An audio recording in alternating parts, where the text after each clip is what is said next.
Hello, good evening. I hope you can hear me. Yes, Good bro. evening. Yes, sir. Yes, sir. Okay.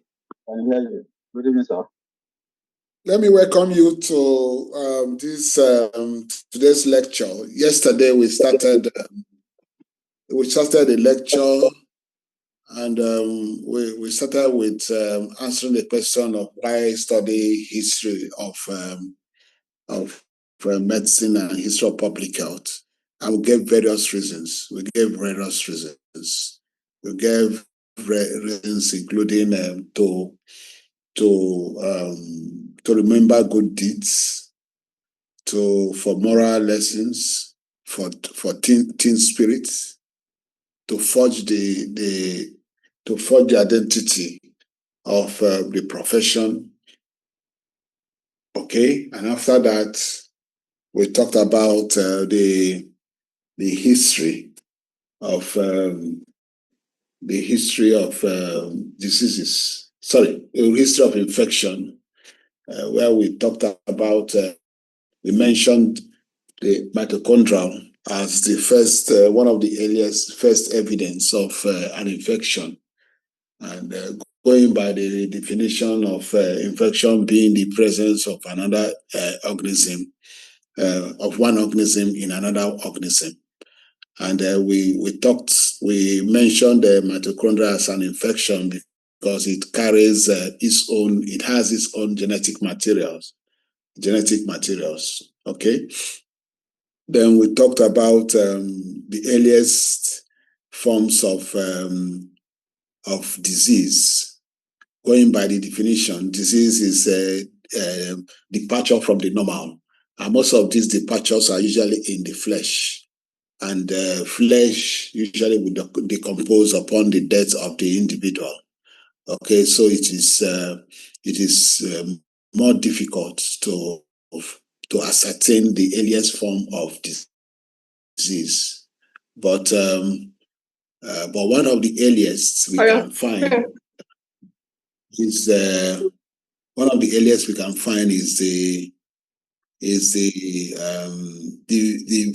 Venus of Willendorf, which was worshipped by the early men, early human being, as the goddess of fertility and childbirth. But we can find evidence of disease, apart from the fact that the lady was obese. She also showed signs of arthritis.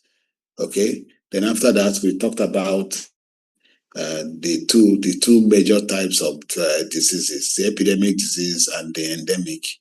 Endemic diseases are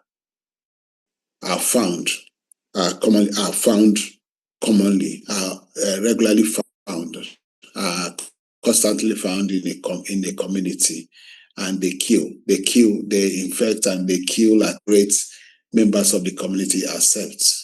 So anybody that is sick with people that are sick with endemic diseases, they tend to treat themselves. Because they don't pose. They are deemed not to pose any significant threats to the health of others, and of course to the health of the society as a whole. Okay, so we went on to that most people that are sick with endemic disease will treat themselves, starting with home therapy, home remedies. And we mentioned those home remedies like the use of herbs, the licking of clay, and so forth. And most of these home remedies are known to almost everybody in the community. Okay, and we said that some of them were even brought when human beings evolved from apes, because some animals like chimpanzees have been known to practice them, have been known to bathe when they have fever, have been known to use herbs, and then have also been known to lick clay, similar to how pregnant women with anemia lick clay. Okay, in a condition called pica. Yes, in the condition called pica. We talked about that if symptoms persist after using home medicine, home remedies, treatment is usually sought in the hands of in the practice of traditional medicine practitioners. And these traditional medicine practitioners, they use remedies that are not commonly, that are not known to most persons in the community.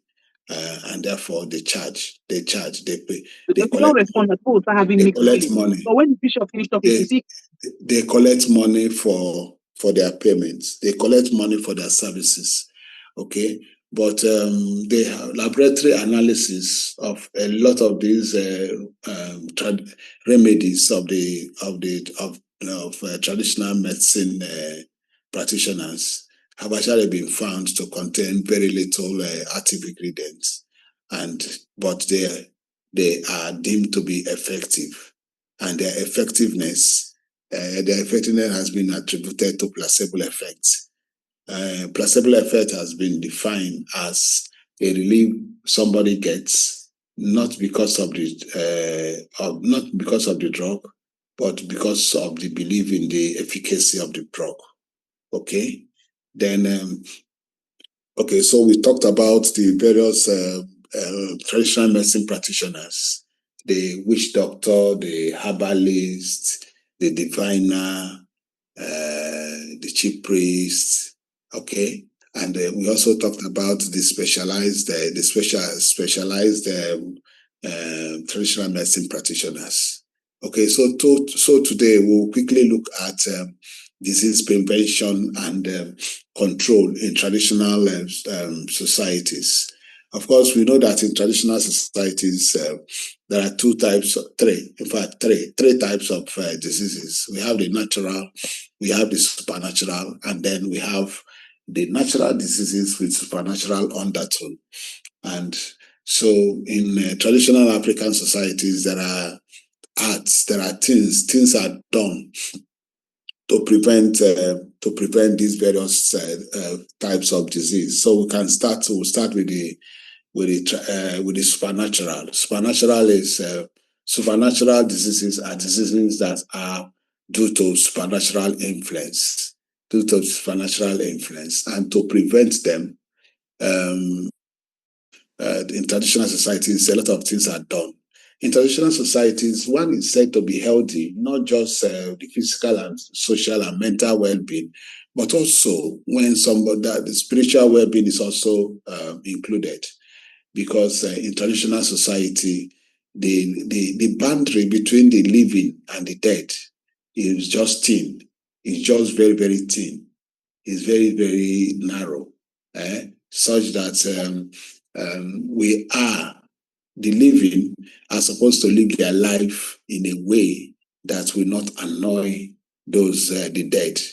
And one of the ways is to obey the custom and traditions, like to keep all the taboos, to keep the customs and traditions, and then to even regularly consult the oracle, to which are the oracles are the direct link between the gods and the ancestors and the living. Okay, and to consult the oracle is very, very important. It's very, very important in traditional societies, because one can get sick not only for the acts, not only for the sins committed, but the sins contemplated, and not only for the person's sin. One can become sick, not just for the person's sin, but also for the sin of the person's spouse or other relatives. I know that, yes, other relatives. And please don't just think that it is only in African society that this concept exists. Because those of us in the Bible will know that in the Old Testament, there is also a curse up to the third and fourth generation. Okay, up to the third and fourth generation, and even in the Christian, among Christian churches, they talk about generational causes, which means that there are certain diseases that can arise not just because of the person, but also because of the sins committed by relatives. So in traditional African society, the oracles are regularly consulted to find out if there is any problem. If there is any problem, the ones that are known and the ones that are not obvious, they find out so that remedial actions can be taken. Then, yes, the remedial actions can be taken. Then parents are, in traditional African societies, parents are respected because if they have a potent cause. If they are not, they have a potent cause. So to prevent this cause, parents are actually well taken care of in traditional African society, because if anyone does anything to invoke the wrath of a parent, and the parent decides to cause that child, that child is believed to be doomed.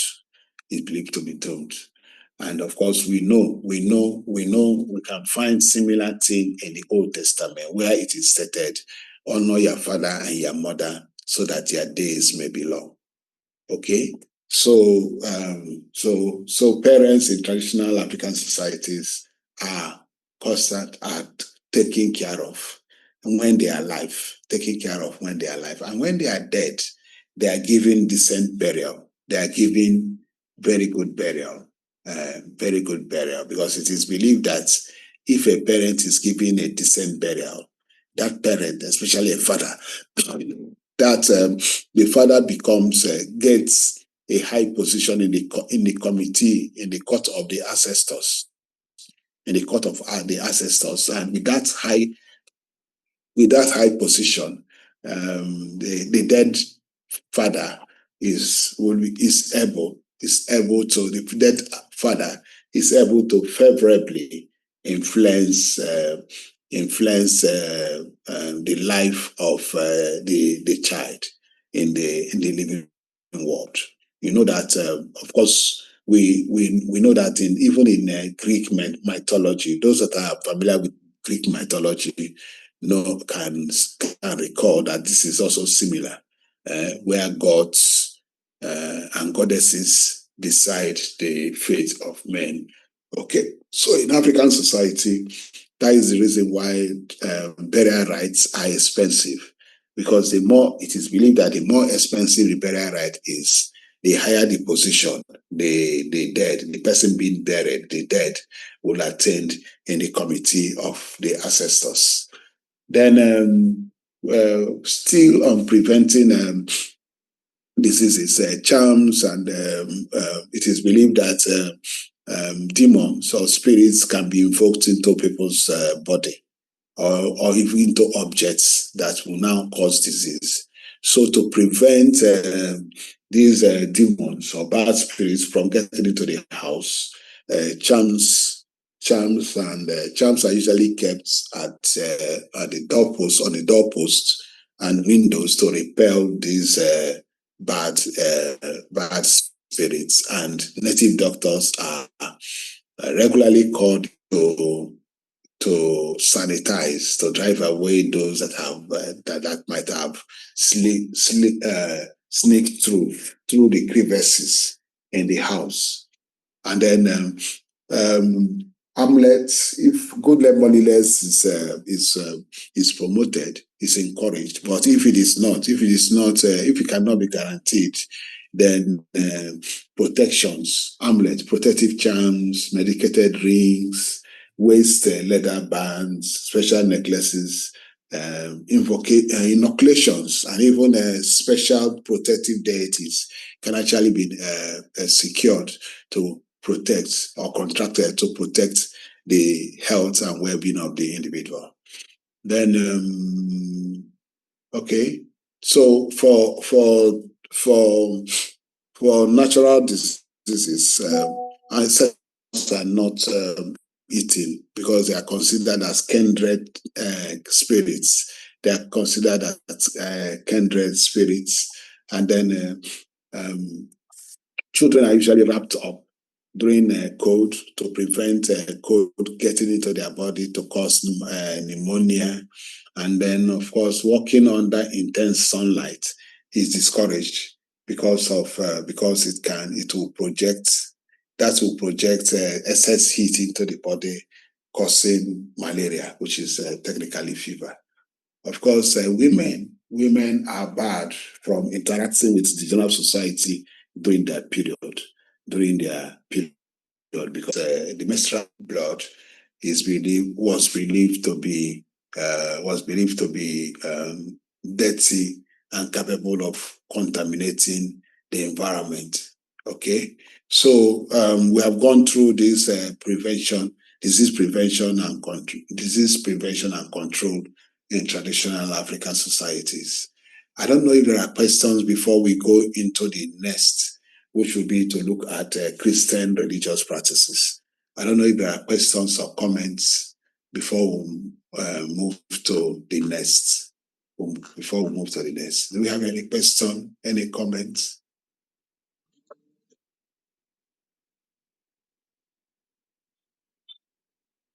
Okay. Since we don't have, so thank you. So we just quickly move to the Christian disease prevention and control in biblical times.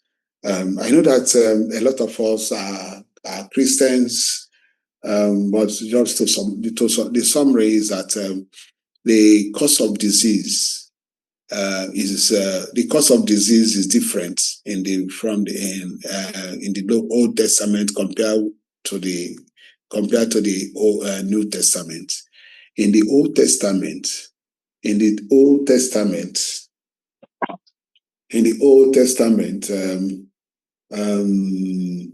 the people of Israel, unlike their neighbors, they believe in one single God, one single powerful God, who is the source of health and disease. So diseases were believed to be dispensed according to the will of God. Disease, for example, is dispensed as punishment for sin, and then as punishments for sin, and then it can also be dispensed for the sin committed by the ancestors, as is in the threat of divine punishment up to the third and fourth generation. And of course, God also can use disease as a lesson. And of course, God also can use health as reward for good behavior. So everything is concentrated upon God. Everything about life and death is concentrated upon God. So anybody that got sick was expected to go and meet the priest of God, who will now tell them what to do.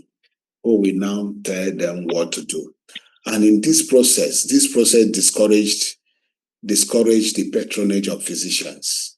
It discouraged the patronage of physicians. Physicians. I must say that physicians of this era were pagan worshippers, because medicine before it was secularized, before it became a secular profession, was religious.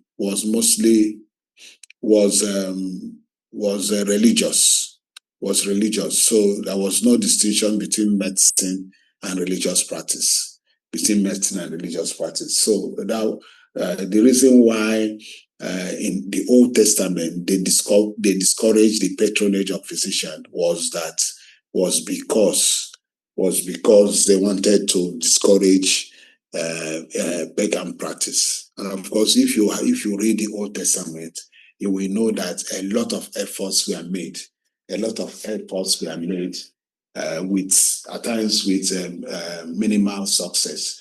Okay, so This can be illustrated. So the treatment of disease in the Old Testament can actually be illustrated with the experiences of two kings of Israel. One, King Asa. This King Asa, he was said to have consulted physicians instead of the one God through his priests, and promptly died, and promptly slept with his fathers. So he died. He died, his sin, the major reason why he died was said to be because he consulted physicians. Okay? He consulted physicians. And we have said that these physicians were not like the physicians of the present, who are secular, who are without religion, because of what Hippocrates and other physicians were able to achieve. Okay, so the other king, actually was said to have done the right thing. King Hezekiah did the right thing by consulting the Lord, and was not just healed of his sickness, but had his life extended by 15 years. So this was the belief and medical practice in the Old Testament. But this is different. This is different from the medical practice during in the New Testament. Because in the New Testament, demons became a major cause of disease. Demons became the major cause of disease. Okay, whereas in the Old Testament, demons were not. Every disease was said to be caused by God as punishment for sin, as punishment for the sins of the ancestors, and of course to also teach lessons. So, but whereas in the New Testament, a lot of the diseases were said to be due to demons, and because demons were said to, of course, demons are malevolent. They cause problems, so they had to be cast out to ensure the relief of the patient. And then, in fact, the Lord Jesus Christ built almost the healing ministry of the Lord Jesus was built almost entirely on casting out of demons. Okay, but before you can cast out demons, you must have a power. You must have a power that is higher than the demon. You must have a power that is higher than the demon. You must have a power that is higher than the demon. And that is where those with healing anointing come in. That is where they come in. But the problem is, how do one get the healing anointing? It wasn't said. It wasn't revealed in the Bible. So because of this, Christians went in search of this healing anointing in pagan ways, in pagan sources. When we were growing up, we used to hear about 7 books of Moses, secret text, and a lot of things. And indeed, throughout Christendom, people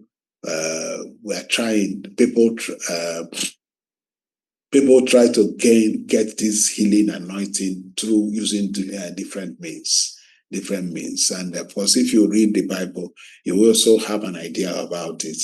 For example, Paul was recommending the drinking of wine, and I know that there was one physician, one doctor, one Greek doctor whose specialty was the use of wine in the treatment of various diseases. So when Paul said, "Drink a little wine for your stomach's sake," he probably was quoting, referencing that doctor whose entire practice was built upon the use of wine. Okay, but in even up to the contemporary times, powers are being sought from pagan sources. And for example, when you look at this foundation, this was a foundation of a cathedral being built in Enugu State. And if you look closely, you can see that at least two bodies were buried in this cathedral. And the main purpose was it is believed that a human sacrifice usually brings earth-shaking miracles, or usually results in earth-shaking miracles. Okay, so and we have also known that since it's difficult to wrought miracle yes, some of those ministers have also gone into faking the miracles, or yes, have gone into faking the miracles, as is the case of South Africa, as was the case of a South African pastor who raised the dead, who said he raised someone from the dead, but was later found to have staged that healing. Okay, so that is to give you an idea of the concept of disease in both the New Testament and the Old Testament. So the next thing we have to talk about the Christian hospitals.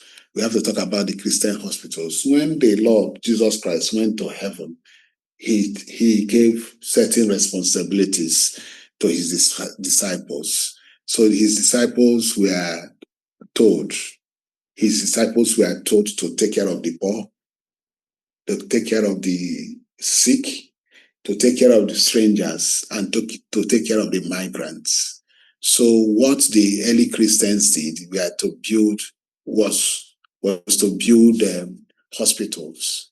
They built hospitals. The first Christian hospitals were not just for the sick, but also for the poor, was also for the strangers, and was also for the migrants. And these the sick that went to these hospitals were just given minimal medical treatment. They were given minimal medical treatment. They were given minimal medical treatment, but mostly given nursing care. So a lot of them, especially those with serious illnesses, died. But they died, but they were happy. They were happy to die in these hospitals because they believed that dying in those hospitals offered them an easier route to heaven. They offered them an easier route to heaven, such that the hospitals were said to be the stairway to heaven. The hospitals were said to be the stairway to heaven. But nevertheless, some of those hospitals actually gained good reputation, especially some of the hospitals operated by the monks. Some of the hospitals by the monks, because the monks, they had access to medical books written by Greek physicians, and they also had access to herbs. In fact, they were one of the first people to plant a garden of herbs, even using what we can call greenhouses to even plant or even grow herbs. Herbs. Okay, so the hospitals, especially those hospitals run by monks, became what we can call specialist hospitals or referral hospitals, where very serious cases were managed, or where people actually went, especially people with means, actually went for healing and for treatment. Okay, so the hospitals were well funded. The hospitals were funded through the charitable giving of people. especially for purgatory. Purgatory was a Roman Catholic concept of that's based on the fact that if somebody can before you can go to heaven, you have to be pure. You have to be without sin. You have to be without blemish. But so for minor sin, people were said to go to spend the time in purgatory, where they will be cleansed with fire and others. Okay, before making it to heaven. Okay, so the teaching was that the stay in purgatory can actually be reduced. If with charitable donation, and the charitable donation will be used to say prayers and do other things, or charitable, or do charity work such as funding hospitals. So the hospitals had a lot of money. They had a lot of money, and they were booming, until two events actually changed the operations of these hospitals. And these two events include the rise of Protestantism, led by Martin Luther, and then the quarrel between King Henry VIII, the King of England, and the Roman Catholic Church. For Protestantism was the Protestant reformers, like Martin Luther. They preached against this purgatory. They preached against purgatory, and that actually affected the charitable giving. It actually affected the funding of these hospitals, leading to their closure, leading to the closure of some of the hospitals. Okay, so leading to the closure of some of the hospitals. But one of the most significant events was actually this quarrel between King Henry VIII with the Roman Catholic Church. In fact, the Roman Catholic Church denied him, refused his request to divorce his wife. So the Roman Catholic Church refused, and in anger, he took over all the properties and the responsibilities and liabilities of the Roman Catholic Church, including the hospitals, including the big hospitals being operated by the Roman Catholic Church up to that period. And these hospitals include the St. Bartholomew's Hospital, St. Thomas's Hospital, and St. Mary of Bethlehem Hospital. And so these hospitals were taken over by government. So they became the first hospitals to become sacred, and the first hospitals to be operated by government. They became the first hospitals to be operated by government. And we must say that these hospitals are still functional up to this period. And they also contributed significantly to the growth of medical practice. For example, William Harvey, it was at St. Bartholomew's Hospital that he conducted his research that proved the circulatory system, the closed circulatory system of blood moving from the heart to the arteries, through to the capillaries, to the veins, and back to the heart. It was at St. Bartholomew's Hospital that William Harvey was able to prove this circulatory system. Then at St. Thomas's Hospital was where Florence Nightingale pioneered the professional training of nurses. Yesterday we talked about teamwork, and we met Florence Nightingale when she proved that good nursing can actually aid the recovery of patients. She came back from the Crimean War and then started training nurses. started training nurses, and she did that. She pioneered the training of nurses at this St. Thomas's Hospital. Okay, and then St. Mary of Bethlehem, also called Balaam Hospital, was also taken over, and this hospital has is known, is renowned for the pioneering treatment given to mental patients with mental health problems. Okay, so it was not that King Henry took over this hospital, but the hospitals were also well funded, such that they made significant contribution to the growth of medicine.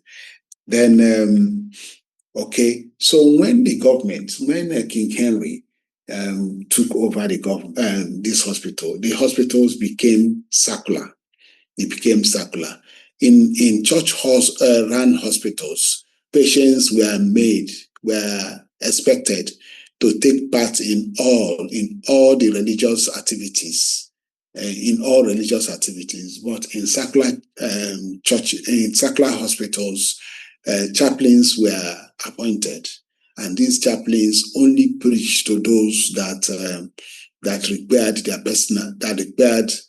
their services. So it's not so patients were treated without being compelled to attend religious services, and there is actually no platform where what is called captive audience. So it's not that people will a religious minister will be preaching with loudspeaker in the ward, forcing everybody to listen. No, it has to be done specially and personalized. Okay, and that is what should happen even up to the present. So, but we are also beginning to find situations where even health talks in hospitals have actually been replaced with sermons, and some of them even delivered by nurses who should be giving the health talk. Okay, so we have to note this. We have to note what happened when hospitals became circular, as first started by King Henry the Eighth. Okay, so when the funding for some of the hospitals reduced, philanthropists, in some instances, some philanthropists took over the running of some of these hospitals. And the most prominent, one of the most prominent hospitals that was established by a philanthropist was Guy's Hospital, London. Guy Hospitals, London was established in 1724 by Thomas Guy, a wealthy merchant, to treat the incurable discharge from St. Thomas's Hospital. Okay, and we also have others. Charité Hospital in Berlin that was established in 1710 by King. So this general hospital was originally established to take care of the poor, but has now grown to be one of the best hospitals in the world. Before we round up, we'll talk about the faith healing hospitals. So if you listen to or watch tele-evangelists, faith healing tele-evangelists, they will give impression that, of course, there is nothing that is beyond God. Of course, there is no disease, no cancer, irrespective of the stage, cannot be healed by God. Okay, so in order to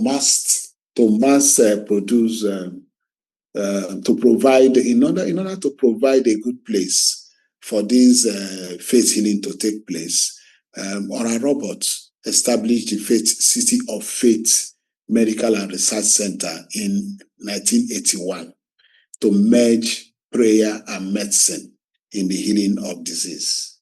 Okay? So unfortunately, this didn't work out perfectly because they didn't, the cure rate, the number of patients cured in the hospital was not up to the average hospital, But we must say that although they combined orthodox medicine with faith healing, of course, with large dose of faith healing, why they recorded less success is probably because a lot of patients with more serious patients went to those hospitals. So if a patient, for example, has a late stage cancer, it is difficult for faith to heal that patient. It's difficult to heal that patient. And now the establishment of this hospital encouraged these serious cases to go to the hospital.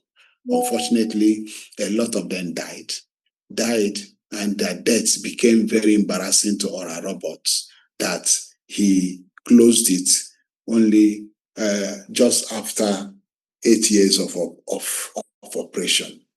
Okay, so we have gone through the history, disease concept in the Old and the New Testament. Then we talked about Christian hospitals.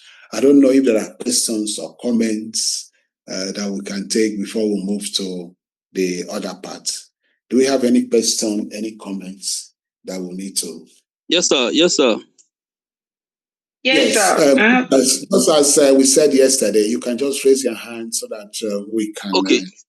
Yeah. Well, you can go ahead. Go ahead while we wait for the other. Okay. Hello, sir. Yes.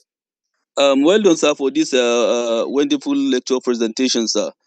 My question is that I don't know, is there any negative effect of that anointing healing?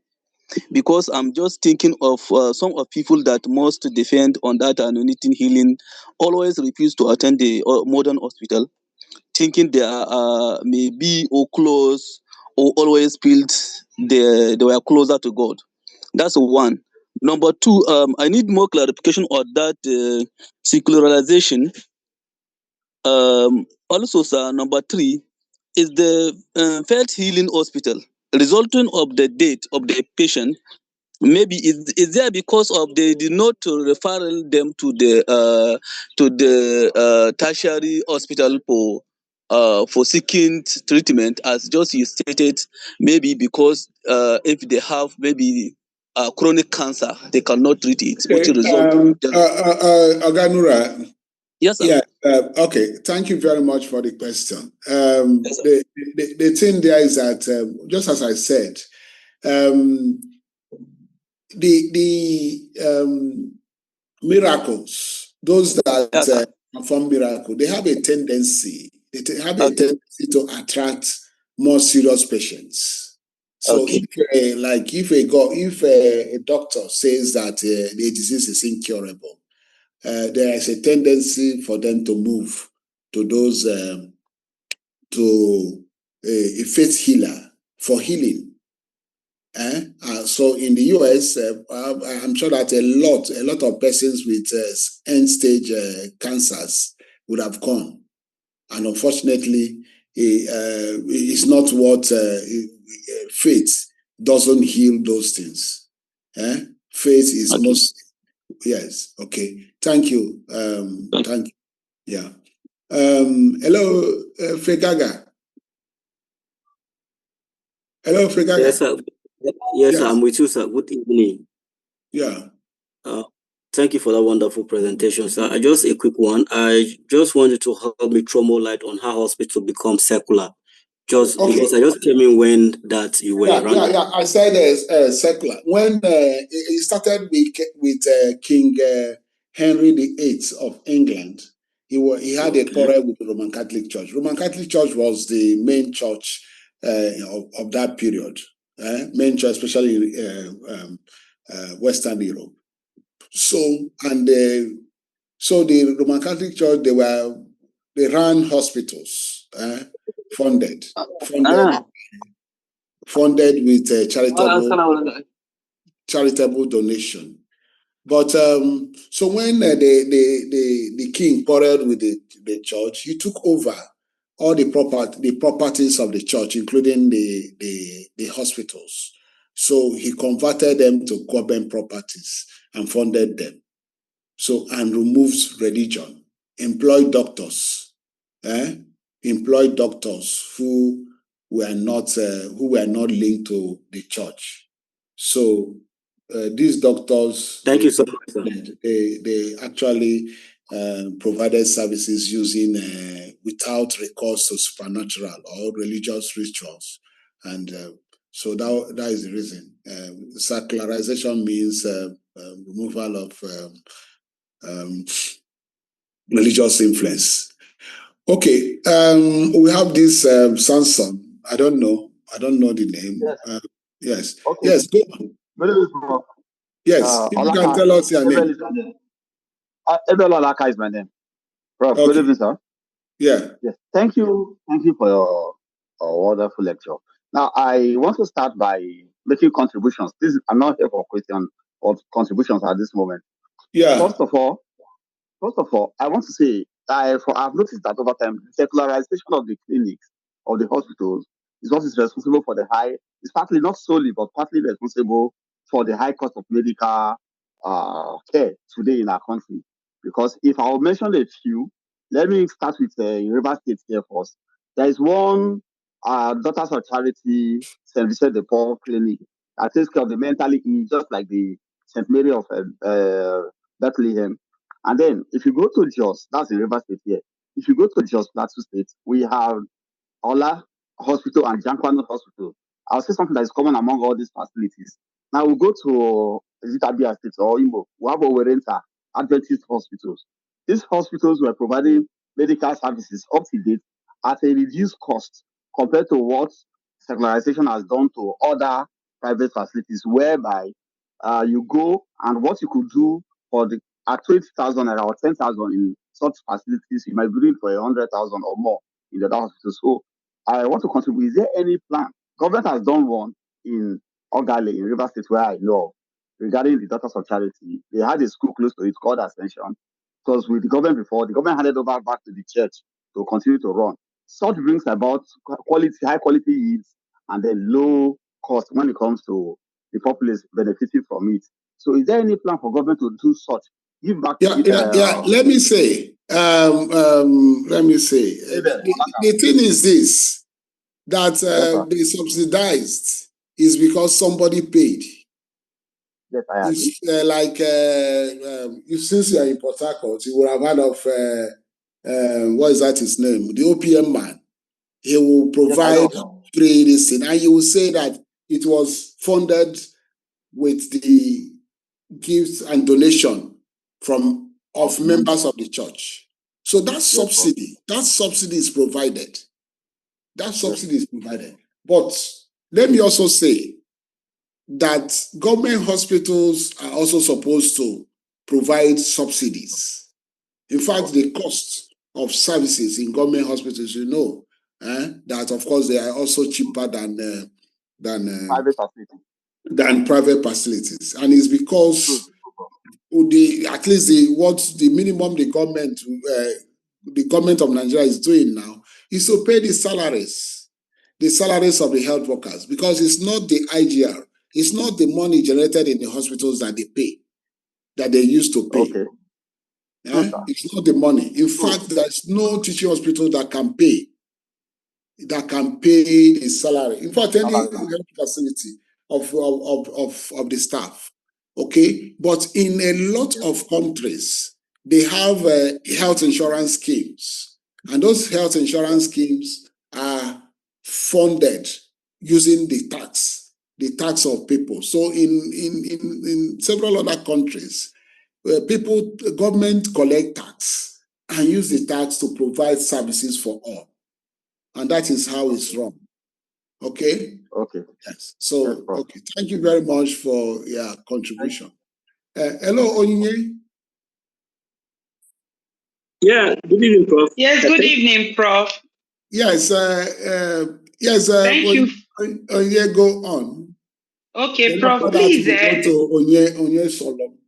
Yeah. Okay, Prof, thank you for your wonderful lecture. I didn't quite get the effects of Protestantism. You know, when you were talking about it, I did not understand their effect, apart from when you mentioned about them separating themselves from the previous physicians. Please, can you throw more light on that? No. Okay. You know, those hospitals were funded with charitable giving, donations. And a lot of those donations were for purgatory. And purgatory means that somebody with a minor sin, not murder, but the minor sin. You know, we commit, there is nobody without sin.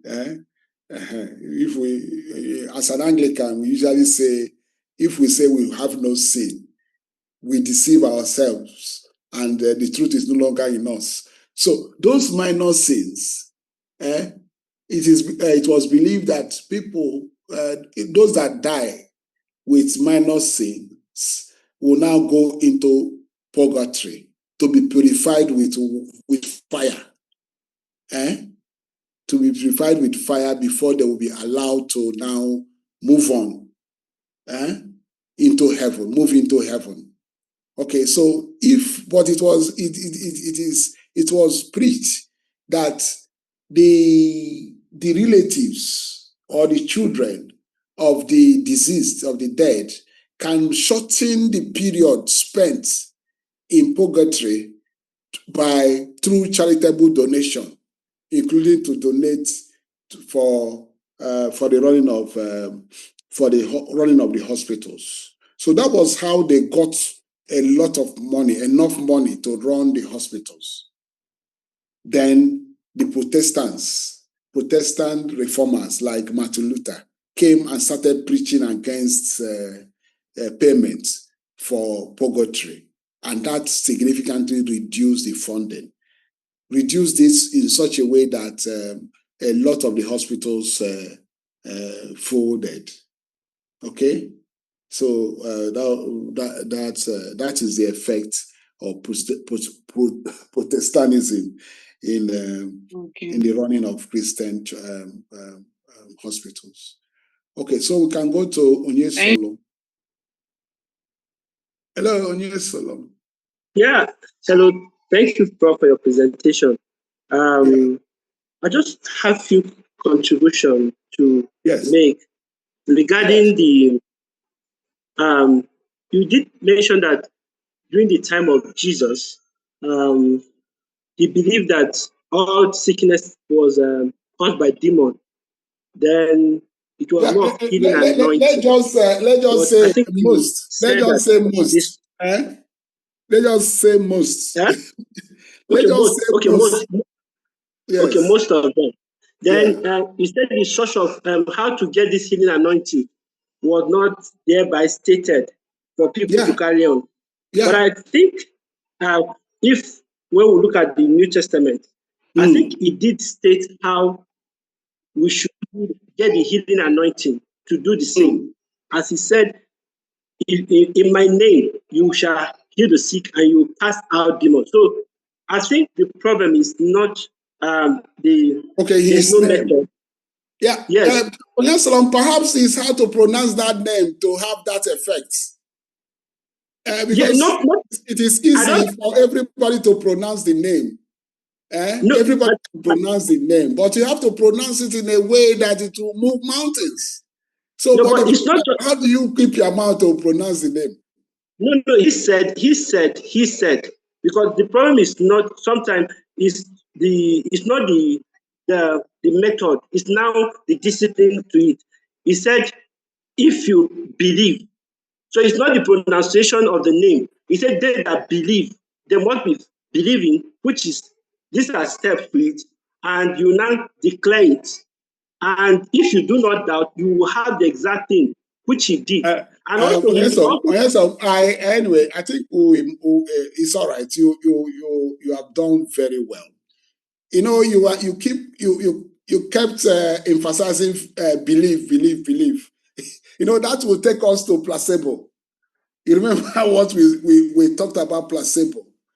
For placebo to kick off, for placebo to kick off, then you must believe. I must tell you, you know, I have to say, this one is a personal experience. My mom, before she died, had cervical cancer. She was in so much pain that we decided, okay, that it will be better to at least reduce the pain. So we are making arrangement to send her to UCH for radiotherapy. And then she went to a Christian crusade, and my sister just called me that our mom has been healed. And lo and behold, the pains disappeared. But after 5 days, my mom called me and was rolling and crying and said it was as if the pains she didn't feel those 5 days, all of them had been dead up. And she's currently feeling those pains. So with belief, it can get you can get relief. It can get relief. But for how long? But the thing there is this, you know, so that let us not this thing. But the thing there is this. The thing there is this. The modus operandi of getting that name to move mountains, it is what has led a lot of persons. In fact, if you Google, I had to provide examples. The South African that raised somebody from dead, or fake miracles, obviously fake miracles, or even a human sacrifice in a church. In fact, I'm sure that if you Google human sacrifice in an Enugu cathedral, the story will come out. So what led them to those acts? Because to kill, we are even talking about purgatory. Once you kill somebody, you will not make heaven. You won't make heaven. But these people have been forced to go into that, take that extreme step. Okay, thank you very much, Salam. I think we may continue after offline. Thank you. So let's just go to the Muslims. Disease prevention and control in Muslim society.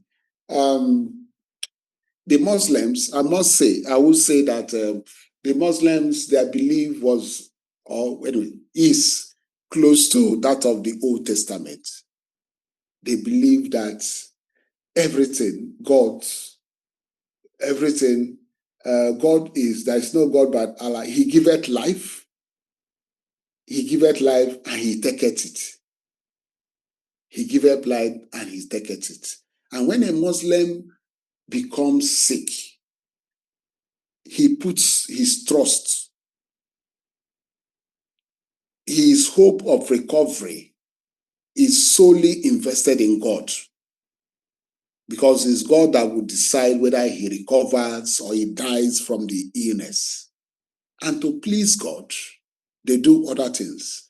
They pray, they become more pious, they give to charity, they read the Quran, and in fact, sometimes they drink what they call rubutu malam. This one they write Islamic inscriptions, and then wash out, and then drink, and then all those. So all those things. So if they go to hospitals, They go to hospitals because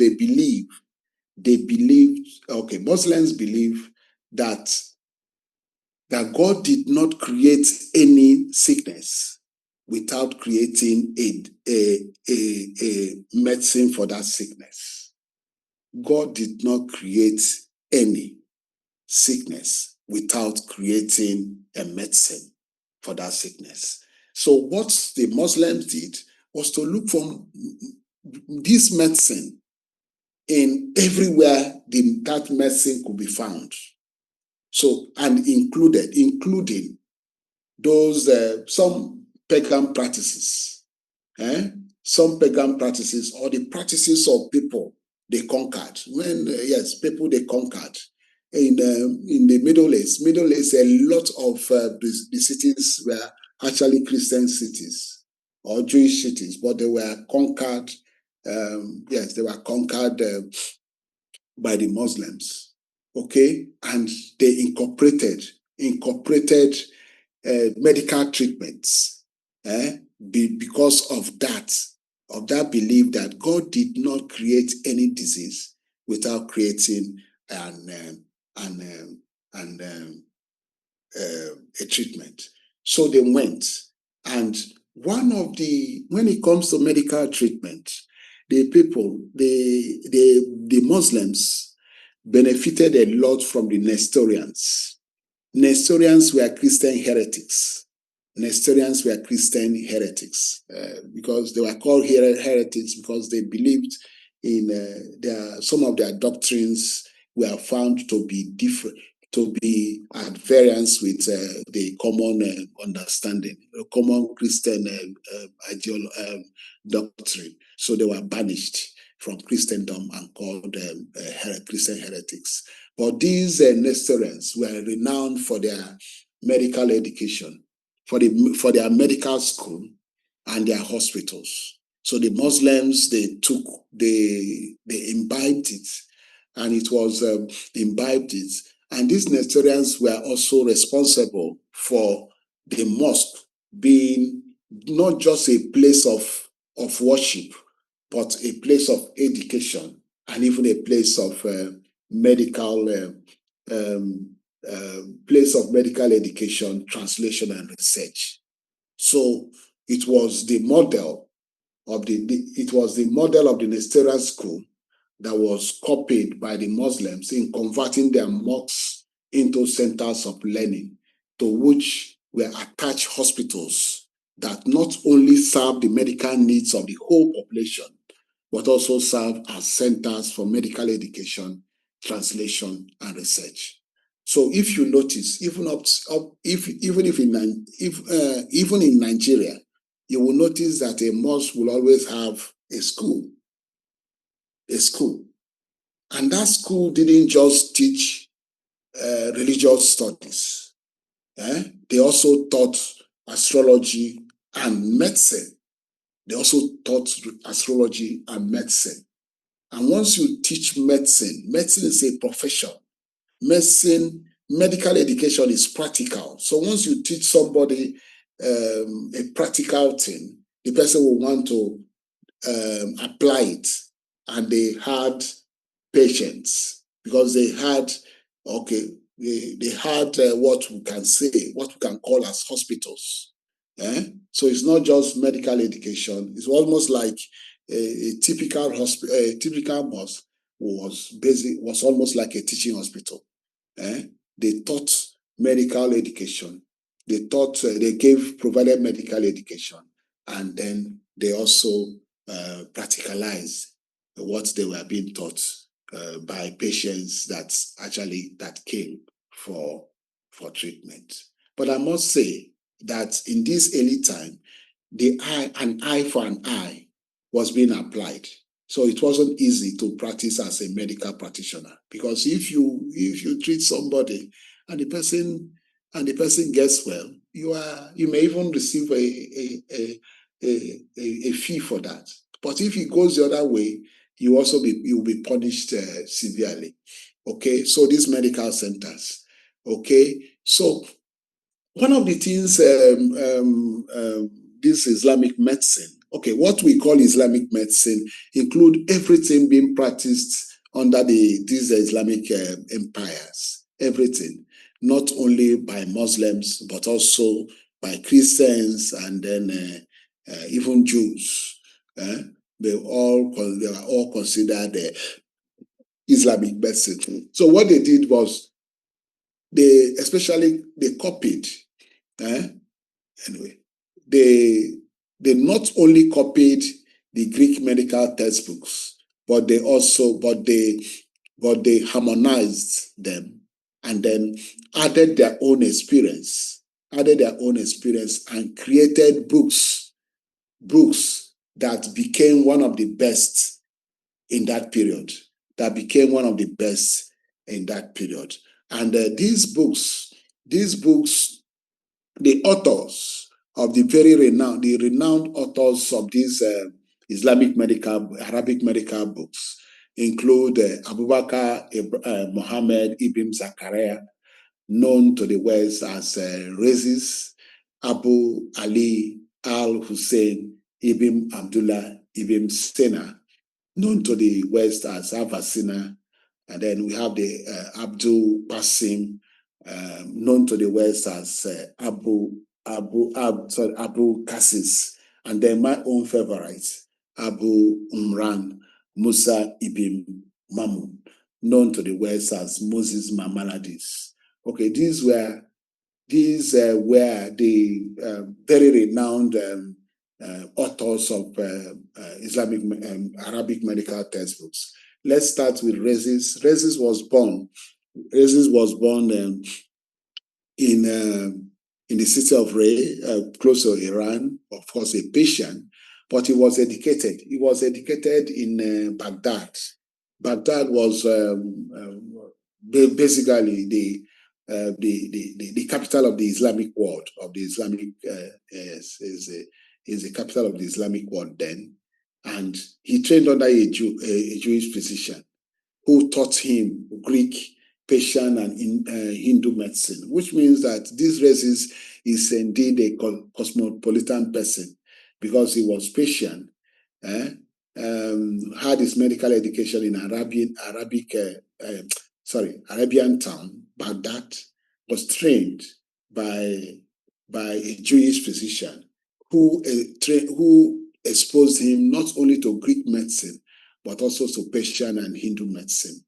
Okay, so he started his practice and became renowned. So only the best of that period will rise to serve the court. So he became a court physician. And then he was said to have written more than 200 books. And he was considered the chief of the practical physicians of his time, which means that his books were practical. His books were almost like practical manual, not filled with theory. Okay, not filled with theory. So his books became very, very common, very popular in medical school, such that they were almost like a must read for all person involved, all persons in medical practice, and of course during medical training. Then this Avicenna was another person, was also of Persian origin. But in this case now, this guy trained himself.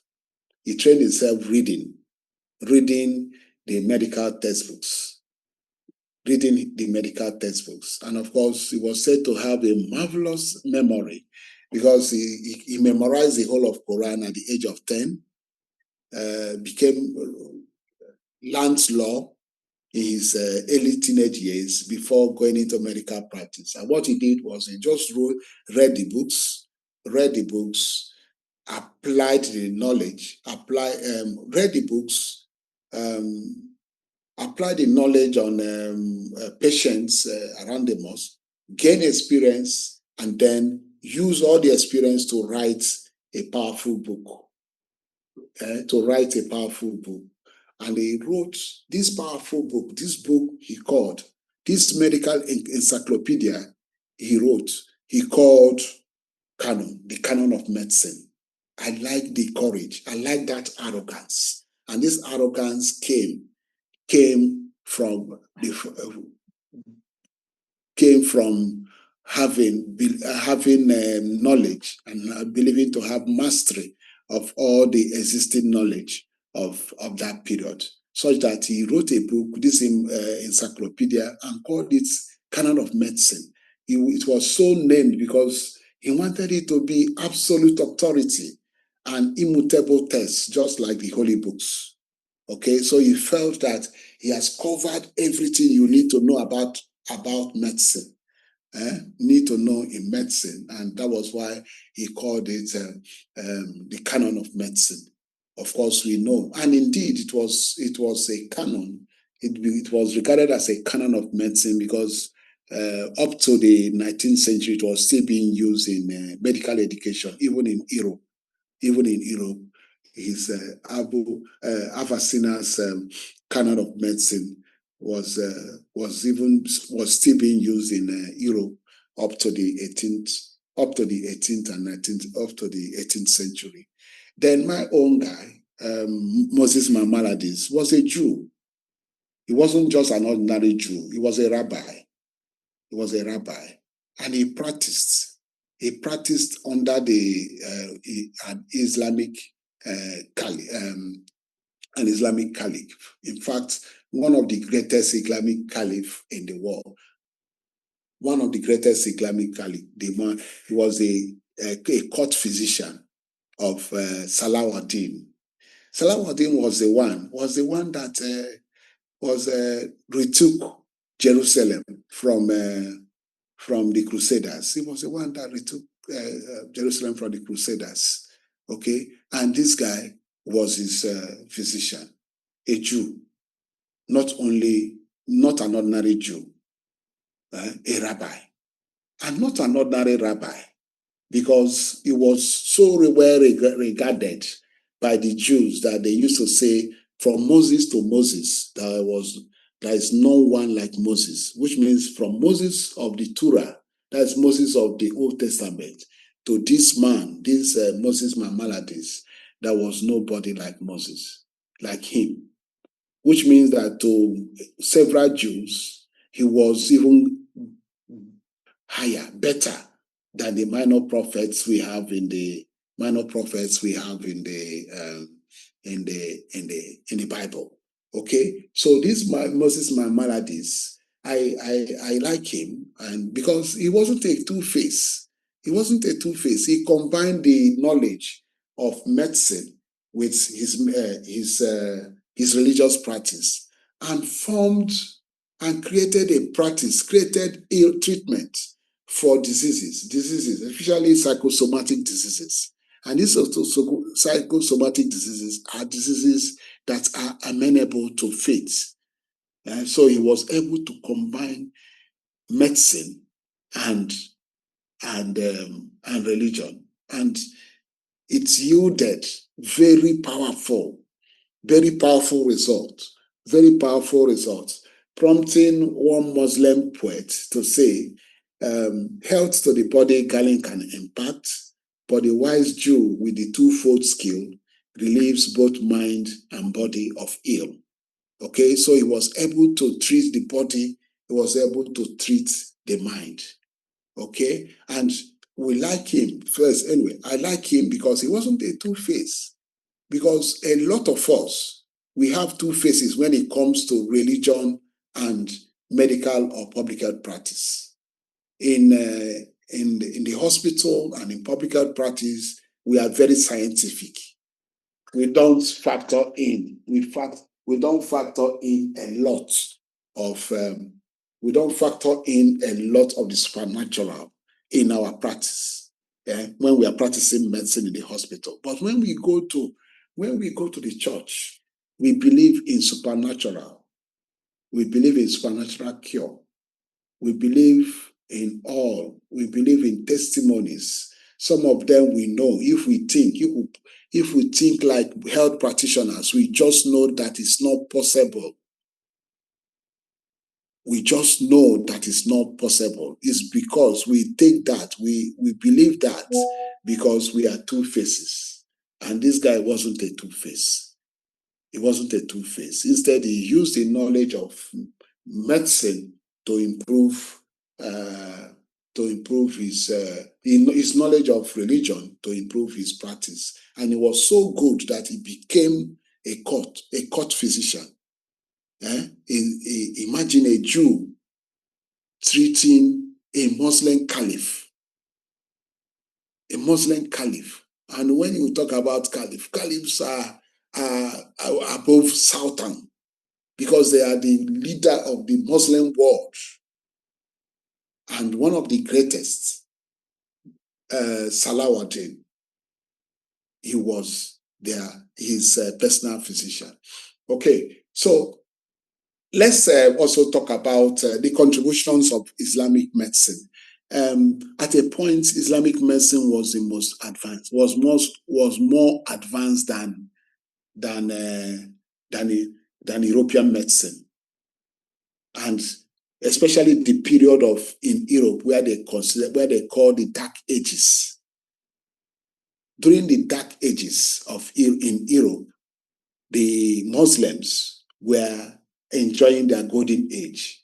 The Muslims were enjoying their golden age.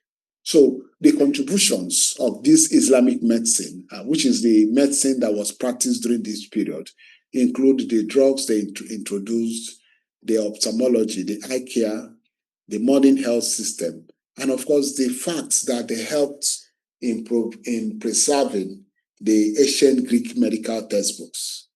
And these medical textbooks, the ones written by Hippocrates, Aristotle, and the others, were burnt in bonfire that was going around Europe during the Dark Ages. Okay, so if not for the Muslims that preserved the medical textbooks, perhaps we wouldn't have known about Hippocrates. Okay, so one of the greatest contribution of Islamic medicine is the fact that they helped to preserve the Greek medical textbook. Okay, so for the drugs, remember we said that Muslims they believe that God did not create any disease without creating a cure, so they went in search of cure. They went in search of cure. The Persians, that is the Iranians, they always had this skill of alchemy, trying to create new things. In fact, they actually once attempted to create an elixir of life, a drug, a medicine that you can take and you will live forever. They believed it was possible, and they actually went in search of such drugs. Unfortunately, they were using chemicals, what we can call chemicals, and a lot of these drugs have actually been found to be very toxic, too toxic to be used. But nevertheless, we can still find one or two drugs that were discovered, that were introduced into our pharmacopoeia during this golden period of Islamic medicine.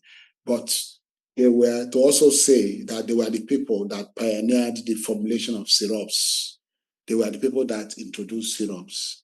And of course, syrups, they lose their activity. They lose their active ingredients very faster, quicker than tablets. So to preserve the effectiveness of this syrup, the Muslims, during that period, they created special containers for these syrups called Abareli. So Abareli, special containers that helped in preserving the effectiveness of the syrups. Okay. The other one too is that apart from when something is discovered, they share the knowledge with others. They share the knowledge. They share the knowledge in those makranta, those schools, Islamic schools that were attached to the mosque.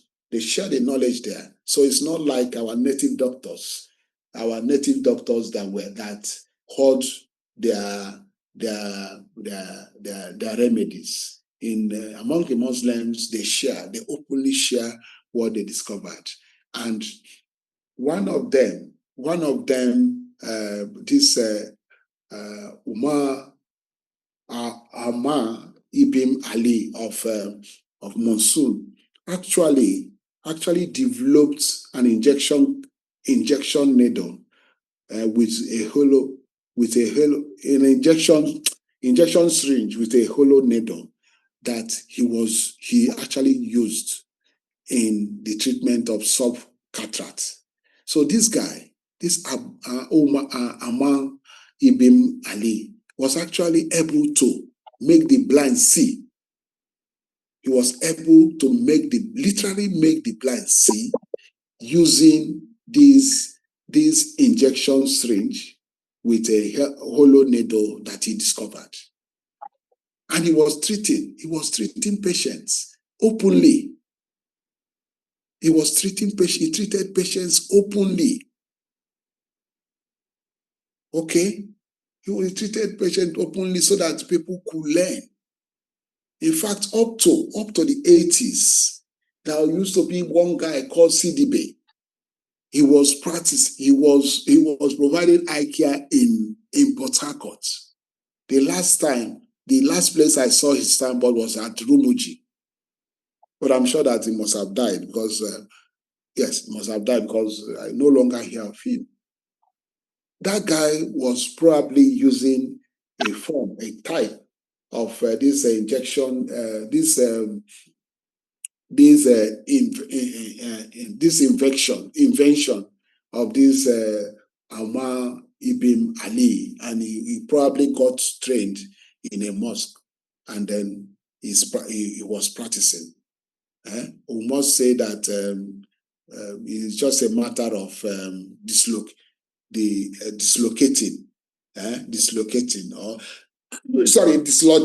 dislodging that cataract lens. Okay. So that is it. Okay, so that is a contribution. The Muslims contributed significantly to ophthalmology, mostly because Western medicine, Western doctors were too scared. We are too scared to provide treatment because it's risky. It's risky. If you can succeed, if you succeed, you are rewarded. But if you don't succeed, and your treatment makes somebody blind, and in a society where they do an eye for an eye, it means that the person can lose his eyes because his treatment failed. So this Ammar Ibn Ali did his contribution. Then the other one too is the Muslims. They also played an active role in providing healthcare, medical care to the poor. Made available medical care to the poor. In Europe, doctors didn't bother about providing treatment to the poor. They weren't interested. They concentrated in treating the aristocrats. They were interested in treating the aristocrats. Okay, they were interested in treating the aristocrats. So the poor were left alone. So, but in Muslim societies, using the mosque as both a worship center, a training center, and a hospital, they provided treatment to everybody. They provided treatment to everybody.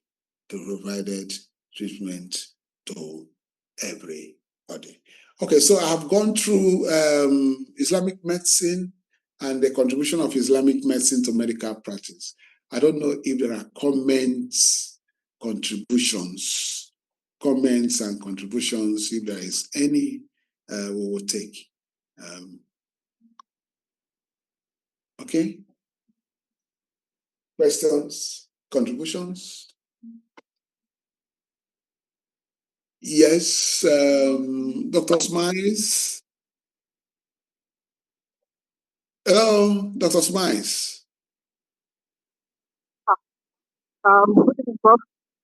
Yeah. Good evening, Prof. Yeah, good day. Yeah, good evening, everyone. Prof, thank you very much for the lectures. I just wanted to point out, mine is a comment. Yes. You know, having listened to the lectures from yesterday till this time, you know, I found that, you see, there's a pattern, you know, with respect to both the African tradition, the Christian medicine and the Islam. You know, and the thing is, what we adopted, both the conquerors and the colonizers, you know, of West Africa, and also Nigeria, what we adopted, you know, was an aberration, was a shift from what those guys really practiced. And that is also showing even in the now. You know, for instance, the Islams, they documented what they found. Yes, they did experiments, they did a lot of things that were not, as it were now, scientific, but they were documented, which formed a platform upon which even modern medicine was established. And same thing with, you know, with the European medicine and the Christian medicine and all that. But when it came to Africa, more so Nigeria, you see, we took the acrobatics, you know, we took the spectacular, you know, and added it to our own. And then we never really, you know, documented what we found. I reckon that the Africa, more so Nigeria, also had some level of sophistication with practice of medicine, even in the medieval era, as these other climes did. The problem was they were not documented. And this thing is also showing even now. You see, modern medical practitioners do it in such a way that is a fight between modern medicine and orthodox medicine. We have not still understood that. You see, there's a place for that. Learn from them. See what they do. Document what they do. Yeah. Make advocacies based on data. Yeah. You know, and so I want to just encourage the public health people in the house, you know, that as against doing a reactionary approach to TBAs and all these other guys, why don't you study them? You could, in your locality, you could open a registry for them to get their data, what they did right, what they did wrong, what the outcomes were, so that when you're making, you know, an advocacy, it's informed, it's data driven, as against just speaking against them, you know, looking for a medical officer of health to audit them, you know. So that's just my comment. Okay, Dr. Smile, you know, this is the history. By next week, yes, next week we'll be talking about the history of medical services, and we'll talk on that.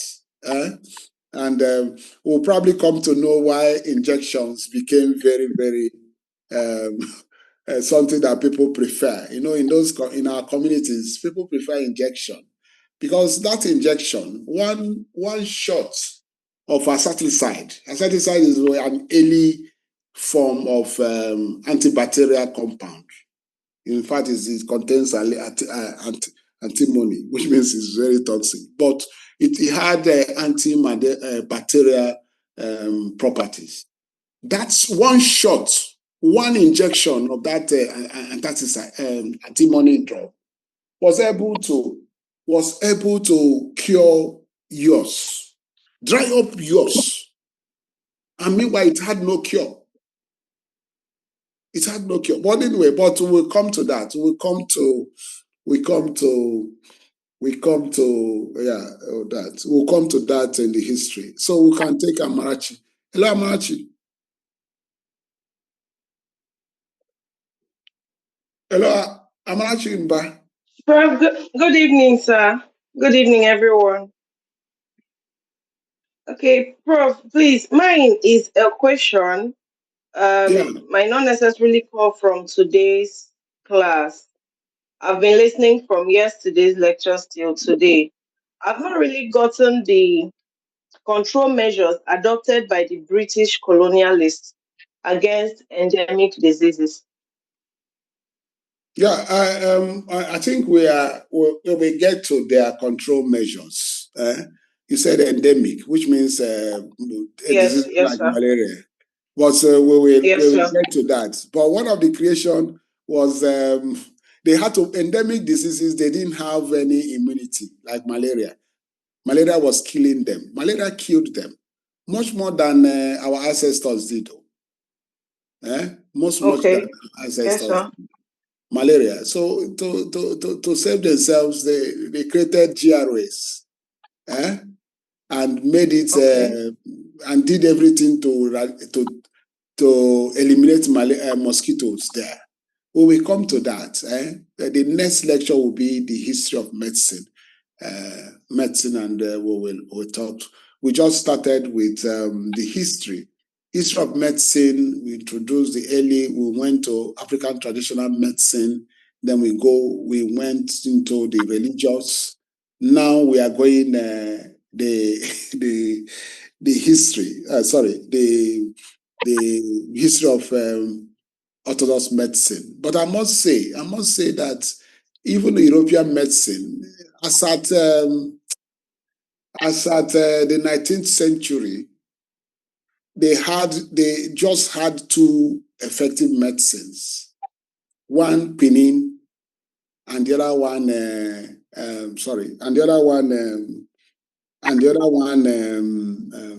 morphine.